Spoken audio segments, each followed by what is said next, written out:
రేపు సోమవారం తిది రోజున మర్చిపోకుండా 6 నుండి 7 గంటల మధ్యలో గ్యాస్ పై కింద ఇది ఒకటి పెడితే చాలు. కోటికి లేని వారు కూడా కోటీశ్వరులు అయిపోతారు. ఇంట్లో ఉండే కష్టాలన్నీ కూడా తీరిపోతాయి. చాలా అద్భుతమైన ఫలితం వచ్చి మీ జీవితం మారిపోతుంది. కాబట్టి ఏంటంటేనండి, మర్చిపోకుండా గ్యాస్ పై కింద ఇది ఒకటి పెట్టండి. గ్యాస్ పై కింద ఇది పెట్టడం వల్ల చాలా అద్భుతమైన ఫలితం వస్తుందన్నమాట. అలానే కాకుండా చాలా అద్భుతమైన ఫలితాన్ని చూసేసి మీరు ఆశ్చర్యపోతారు. ఇంటి పరంగా ఎలాంటి ఇబ్బంది ఉన్నా సరేనండి తొలగిపోవటానికి, అలానే కాకుండా ఎక్కువగా మీ ఇంట్లో చెడు ఉన్నా, చెడు సమస్యతో మీరు ఇబ్బంది పడిపోతున్నా సరే బయటికి రావడానికి ది బెస్ట్ పరిహారం అని మనకు పండితులు చెబుతున్నారనమాట. అసలు మనం గ్యాస్ పై కింద ఏం పెట్టాలి, ఏం పెడితే ఎలాంటి శుభ ఫలితాలు వస్తాయో తెలుసుకునే ముందు ఒక చిన్న రిక్వెస్ట్ అండి. వీడియోని పూర్తిగా చూడండి, నచ్చితే లైక్ చేయండి, కొత్తగా చూస్తున్నట్టయితే సబ్స్క్రైబ్ చేసుకోండి. ఇక అలాగే కాకుండా ఏంటంటే సోమవారం తిది రోజున మర్చిపోకుండా ఏంటంటే ఈ పరిహారాన్ని ఈ విధంగా ఆచరించండి. ఇలా ఆచరించడం వల్ల చాలా అద్భుతమైన ఫలితం వస్తుందన్నమాట. అలాగే కాకుండా ఏంటంటేనండి, సోమవారం కొన్ని నియమాలను ఆచరించుకుంటూ ఈ పనిని మనం చేసుకున్నట్టయితే చాలా వరకు కూడా మనకు మంచి జరుగుతుంది. ఇంటి పరంగా మనం అంటే ఎలాంటి ఇబ్బంది ఉన్నా సరే బయటపడవచ్చు అనమాట. నార్మల్గా ఏంటంటేనండి, సోమవారం ఉదయం ఏంటంటే చక్కగా నిద్ర లేచిన తర్వాత సూర్యోదయానికి ముందే నిద్ర లేవాలి. నిద్ర లేచిన తర్వాత మనము ఇంటిని వాకిలిని శుభ్రం చేసేసుకుని గుమ్మానికి పసుపు రాసి కుంకుమతో బొట్లు పెట్టి అనంతరం ఏంటంటే కనుక సూర్య నమస్కారం చేయాలి. అలాగే కాకుండా ఇంకొకటి ఏంటంటే కనుకనండి, చక్కగా తలస్నానం ఆచరించేసి మనం గుడికి కానీ వెళ్ళొచ్చు, లేదంటే ఇంట్లోనైనా సరే శివయ్యకు చక్కగా దీపారాధన చెయ్యండి. దీపం పెట్టేటప్పుడు అందులో లవంగాన్ని కానీ యాలక్కాయని కానీ వేసేసి దీపారాధన చెయ్యండి. దీపారాధన చేసిన తర్వాత ఏంటంటేనండి చక్కగా మీ పనులన్నీ కూడా చేసేసుకోండి. సోమవారం ఏంటంటేనండి మనం చక్కగా శివుణ్ణి అభిషేకించడం వల్ల, శివుణ్ణి పూజించుకోవడం వల్ల మనకు చాలా అద్భుతమైన ఫలితాలు వస్తాయి.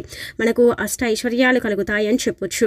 ఇక ఆ తర్వాత మీరు ఏంటంటేనండి సాయంత్రం ఇప్పుడు మనం చెప్పుకోబోయే విధంగా ఈ పరిహారం అనేది చేయండి. సాయంత్రం 6 నుండి 7 గంటల మధ్య ప్రాంతం ఉంది కదా సోమవారం తిది రోజు, ఈ సమయాలలో మీరు ఏ పరిహారం చేసినా మీకు బాగా కలిసి వస్తుంది, చాలా మంచి రిజల్ట్ వస్తుంది. అలానే కాకుండా ఆ సమయం కుదరకపోతే రాత్రి 12 లోపైనా సరే మీరు ఈ పరిహారం చేయొచ్చు.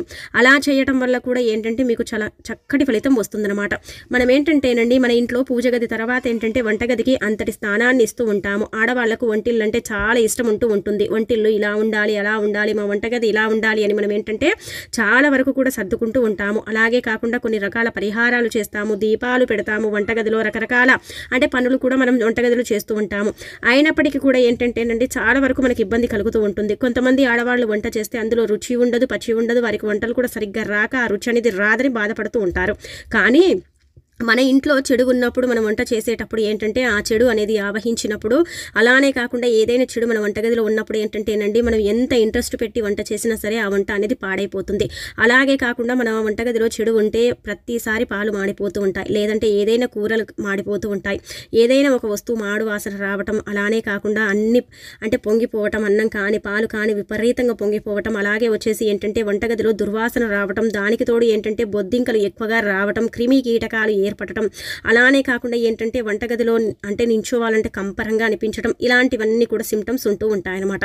ఇందులో ఒకటి ఉన్నా సరే మీ వంటగదిలో చెడు ఉందనే అర్థం చేసుకోవాలన్నమాట. కాబట్టి ఆ చెడు సమస్య నుంచి మీరు బయటపడాలన్నా, చెడు నుంచి మీరు బయటికి రావాలన్నా సరేనండి ఖచ్చితంగా ఈ పరిహారం అనేది చెయ్యండి. గ్యాస్ పై కింద ఇది ఒకటి పెట్టుకోవడం వల్ల మీకు చాలా అద్భుతమైన ఫలితం వస్తుంది, మీ జీవితం అనేది మారిపోతుంది. మనం ఏంటంటేనండి దీనికంటూ పెద్దగా తిదివార నక్షత్రాలతో అంటే సంబంధం ఏమీ లేదనమాట. నియమాలు, ఆ నియమాలు, ఈ నియమాలు అంటూ ఏమీ లేదు. కానీ మన వంటగదిలో ఉండే చెడుని మనం తొలగించుకోవడానికి, ఆ చెడు నుంచి మనం బయటపడడానికి ది బెస్ట్ పరిహారం అని మనం చెప్పుకోదగ్గ విషయం. కాబట్టి సోమవారం తిది రోజున మర్చిపోకుండా ఇలా ఆచరించుకోండి. ముఖ్యంగా ఏంటంటేనండి సోమవారం ఈ పని చేయటం వల్ల ఏంటంటే దరిద్రానికి ముగింపు పలికిన వాళ్ళం అవుతాము, దరిద్రాన్ని ఇంట్లో నుంచి వెళ్ళగొట్టిన వారం అవుతాం. కాబట్టి ఖచ్చితంగా ఆచరించండి. మంచి శుభ ఫలితం రావాలన్నా, మీ జీవితం మారాలన్నా, మీకంతా కూడా మంచి జరిగి మంచి అంటే ఫలితాన్ని మీరు పొందాలన్నా సరే ఈ పరిహారం అనేది చెయ్యండి. ఏం చేయండి అంటే కనుకనండి ఒక చిన్న ప్లేట్ని తీసుకోండి, దానిపైన రావి ఆకుని కానీ తమలపాకుని కానీ పెట్టండి. పెట్టిన తర్వాత మీరు గుర్తుపెట్టుకోండి, కొన్ని నల్ల నువ్వులండి, కొన్ని నల్ల నువ్వులు, ఒక అర స్పూన్ అన్ని నల్ల నువ్వులని తీసుకోండి. నల్ల నువ్వులను తీసుకున్న తర్వాత దానిపైన చిటికెడు కుంకుమ, పసుపు, రాళ్ళ ఉప్పు కొంచెము, ఆ తర్వాత రూపాయి బిల్లని పెట్టండి. పెట్టిన తర్వాత మీరు ఏంటంటేనండి చక్కగా ఆ పాత్రని తీసుకెళ్ళి ఏంటంటే వంటగదిలో గ్యాస్ పై కింద పెట్టుకోండి. ఇది పెట్టిన తర్వాత మీరు వంట చేసినా ఏమి కాదు, అంటే వంటగదిలోకి మీరు వెళ్ళినా ఏమి కాదండి, చాలా మంచి రిజల్ట్ వస్తుంది, కానీ చెడు రిజల్ట్ అనేది రాదనమాట. అలానే కాకుండా ఏంటంటేనండి ప్లేటుని తీసుకున్నామా, రావి ఆకుని పెట్టామా, గుప్పెడంత రాళ్ళ ఉప్పుని పోసి పోసామా, దానిపైన కొన్ని అంటే నల్ల నువ్వులను పోసామా, చిటికెడు కుంకుమ పసుపు రూపాయి బిళ్ళని పెట్టామా, వంటగదిలో గ్యాస్ పై కింద పెట్టుకున్నామా, ఇంకా వదిలేసామా. ఇలా మనం ఏంటంటే 6 నుండి 7 గంటల మధ్య ప్రాంతంలో గ్యాస్ పై కింద పెట్టుకొని వదిలేసి ఇంకా మన పనులు మనం చేసుకుని ఇంకా దాన్ని కదిలించకూడదనమాట. ఈ రోజు 6-7 పెడుతున్నాం కాబట్టి మళ్ళీ తెల్లారిన తర్వాత మనం చక్కగా ఎప్పుడైతే లేస్తామో, ఎప్పుడైతే కిచెన్లోకి వెళ్తామో అప్పుడు ఆ ప్లేట్ని తీసేసి అన్నీ కూడా బయటపడేయండి. ఆ రూపాయి బిళ్ళని బయటే ఉంచి ఎవరికైనా పేదవారికి దానం ఇవ్వండి. ఎందుకంటే ఇవన్నీ కూడా పరమ పవిత్రమైనవి, చాలా శక్తివంతమైనవి కాబట్టి మన ఇంట్లో ఉండే చెడు దరిద్ర దేవత, అలానే కాకుండా జ్యేష్ఠాదేవి, అలానే ఏదైనా మనకు తెలియకుండా మన వంటగదిలో ఉండే చెడు శక్తిని ఏంటంటే అదంతా కూడా తీసేసుకుంటుందన్నమాట. ఈ నువ్వులు కానీ లేదంటే అలాగే వచ్చేసి ఏంటంటే కనుక ఉప్పు కానీ, చిటికెడు కుంకుమ పసుపు కానీ ఇవన్నీ కూడా ఏంటంటే చెడును లాగేసుకుంటాయన్నమాట. లాగేసుకున్నప్పుడు ఏంటంటే మనం వంట చేసినప్పుడు మనకు అంటే మంచిగా మనం వంట చేసేటప్పుడు చెడిపోతూ ఉంటుంది కదా, చెడిపోకుండా పాడైపోకుండా వంట బాగుండటానికి, అలాగే వచ్చేసి ఏంటంటే ఇంట్లో ఎక్కువగా గొడవలు జరుగుతున్నట్టయితే ఆ గొడవలకు పులి స్టాప్ పడటానికి, అలాగే ఇల్లు మీకు బాగా కలిసి వచ్చి ఇంటి పరంగా మీకు బాగుండటానికి కూడా ఉపయోగపడే పరిహారం అని మనం చెప్పుకోదగ్గ విషయం అనమాట. కాబట్టి ఏంటంటేనండి ఒక్క సోమవారం తిథి రోజు ఈ పరిహారం చేయండి. చాలా చిన్న పరిహారమే కానీ ఫలితాన్ని ఎంత పెద్దగా మనం పొందుతామో గుర్తుపెట్టుకోండి. ఇంటి పరంగా బాగాలేనప్పుడు కూడా ఏంటంటే వంటగదే కారణం అవుతుందన్నమాట. వంటగదిలోనే ఏంటంటేనండి ఎక్కువగా చెడు అనేది ఆవహిస్తుంది, చెడు అనేది ఉంటుంది. అలానే కాకుండా వంటగదిలోనే ఎక్కువగా ఏంటంటే జ్యేష్ఠాదేవిని అక్కడ నివసిస్తుంది. ఎందుకంటే కొంతమందికి ఏంటంటేనండి బిజీ లైఫ్లో ఏంటంటే వారికి పని చేసుకునేంత వీలు ఉండదు. వారు ఎక్కడ పడితే అక్కడ పడేసి వెళ్తూ ఉంటారు, ఎక్కడ పడితే అక్కడ వేసి వెళ్తూ ఉంటారు. కొంతమంది నీట్గా ఉంచుకున్నప్పటికీ కూడా కొంతమంది నీట్గా ఉంచుకోలేకపోతారు. ఎందుకంటే సాయంత్రం వచ్చిన తర్వాత చేసుకుందాం, సాయంత్రం వచ్చిన తర్వాత చూసుకుందాంలే అనుకుంటారు. అది చేసేంత వీలు కొంతమందికి ఉండదు కదా. నీట్గా ఎప్పుడు కూడా కిచెన్ అండి నీట్గా పెట్టుకోండి. ఎప్పుడు తిన్న గిన్నెల్ని అప్పుడే కడిగేసుకోండి. అలానే కాకుండా ఏంటంటే రాత్రి అన్నం వండుకుంటాం కదా, ఆ గిన్నెని ఎట్టి పరిస్థితుల్లో కూడా రాత్రికే కడగకూడదు. అలా కడిగితే అది అశుభంగా అంటే పరిగణించబడుతుంది. రాత్రి అన్నం వండుకున్న గిన్నెని అప్పటికప్పుడే కడిగి ఊడ్చేయకూడదనమాట. ఎందుకంటే అలా ఊడ్చేయటం వల్ల ఆ లక్ష్మి ప్రవేశిస్తుంది, లక్ష్మీదేవి ఇంట్లో నుంచి వెళ్ళిపోతుంది, సంపాదన తగ్గిపోతుంది, విపరీతమైన కష్టాలను మనం పడాల్సి వస్తుంది. కాబట్టి మనం వండుకునే గిన్నె ఎప్పుడు కూడా అలాగే ఉంచి ఉదయం కడిగేసుకోవాలి. అంతేకాని అప్పటికప్పుడు ఊడ్చి తినేసి దాన్ని కడిగి పెడుతూ ఉంటారు. అలా ఎప్పటికీ కూడా చెయ్యకూడదండి. మన పెద్దవారు కూడా మనకి ఇదే చెబుతూ ఉంటారన్నమాట. అలా తినగానే ఏంటంటే గిన్నెని కడగకూడదు, ఉన్నదంతా కూడా అంటే ఊడ్చుకొని పోతుందని చెప్పడం జరుగుతూ ఉంటుందన్నమాట. కాబట్టి అన్నం తిన్న గిన్నెని వెంటనే మీరు అంటే వండుకున్న గిన్నెని వెంటనే కడగకండి. ఇక ఆ తర్వాత వచ్చేసి ఇంకొకటి ఏంటంటే కనుక నిండి రాత్రి తిన్న కంచాలను ఏంటంటే సింకులో పడేసి పడుకోకూడదు. ఖచ్చితంగా రాత్రికి రాత్రి ఆ ప్లేట్లని కడుక్కోండి. అలాగే కాకుండా ఏంటంటే స్టవ్ని కూడా క్లీన్ చేసుకోండి. కొంతమందిని స్టవ్ పై అండి పాలు పొంగిపోతాయి, అలానే కాకుండా మాడిపోతుంది, ఆ స్టవ్ అంతా కూడా దరిద్రంగా ఉంటుంది, దానిపైన అలాగే వంట చేస్తారనమాట. అలా చెయ్యకండి. అలా చేస్తే మన ఇంట్లోకి లక్ష్మీదేవి అనేది రాదు, చాలా ఇబ్బందుల పాలవుతాము. ఇల్లు కొన్ని మాత్రమే భరిస్తుందండి, ఇల్లు మాత్రం అన్ని భరించదనమాట. అలా భరించలేనప్పుడు ఏంటంటే అనార్థాలు జరుగుతాయి, చాలా ఇబ్బందులకు మనం గురవ్వాల్సి వస్తుంది. అలానే కాకుండా మన ఇంట్లో మనం అంటే ఊహించని ఘటనలు కూడా జరిగే అవకాశం ఉంటుంది. ఎప్పుడు కూడా స్టవ్ని నీట్గా ఉంచుకోండి, నీట్గా మెయింటెనెన్స్ చేయండి. శుక్రవారం సోమవారం తిథుల్లో ఖచ్చితంగా కుంకుమ పసుపుతో బొట్టు పెట్టండి. క్లీన్గా చేసుకుంటేనే మనకు చాలా మంచిదనమాట.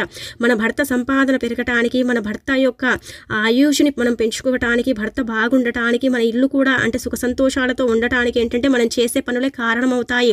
ముఖ్యంగా వంటగది నుంచి మనకు ఎంతో లాభం ఉంది, అంతే నష్టం కూడా ఉందని మనకు పరిహార శాస్త్రం చెబుతుంది. కాబట్టి చక్కగా ఇలాంటి చిన్న చిన్న నియమాలను ఆచరించుకోండి. మీకు ఒకవేళ అండి గుర్తుపెట్టుకోండి, ది బెస్ట్ పరిహారం, చాలా ఈజీగా అంటే ఉపయోగపడే పరిహారం, చాలా మంచి రిజల్ట్ని ఇచ్చే పరిహారం అండి.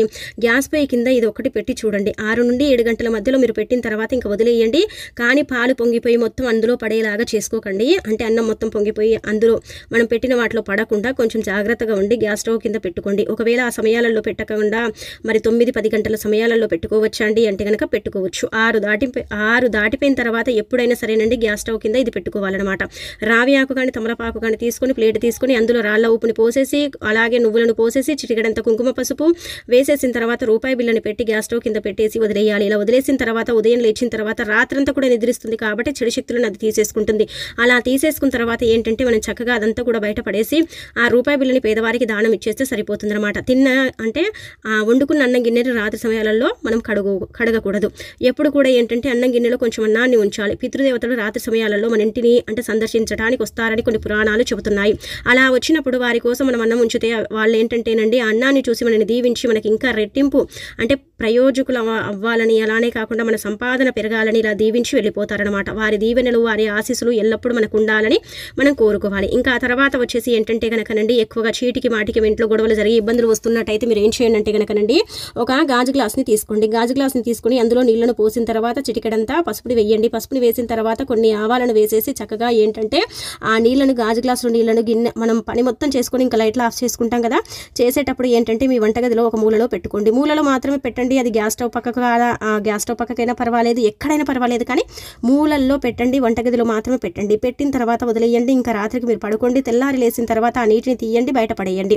ఇలా చేయడం వల్ల కూడా ఏంటంటే గొడవలు తగ్గుముఖం పడతాయి. ఏదైనా చెడు ఉంటే అది వెళ్ళిపోతుంది. చాలా అద్భుతమైన ఫలితం వచ్చి మీ జీవితం మారిపోయి మీకంతా కూడా మంచి జరగడానికి అవకాశం అనేది ఉంటుంది అని మనకు పురాణ గ్రంథంలో వివరంగా చెప్పడం జరుగుతుంది. కాబట్టి విధి విధానంగా చక్కగా ఆచరించేసి ఫలితం పొంది మీ జీవితాన్ని మార్చుకోండి. జీవితంలో ఉండే కష్టాలన్నిటిని కూడా మీరు చక్కగా తీర్చేసుకోండి. సోమవారం తిదిన ఈ పరిహారాలను ఆచరించుకున్న, ఈ పనులను మీరు చేసుకున్న శివయ్య అనుగ్రహం కలుగుతుంది.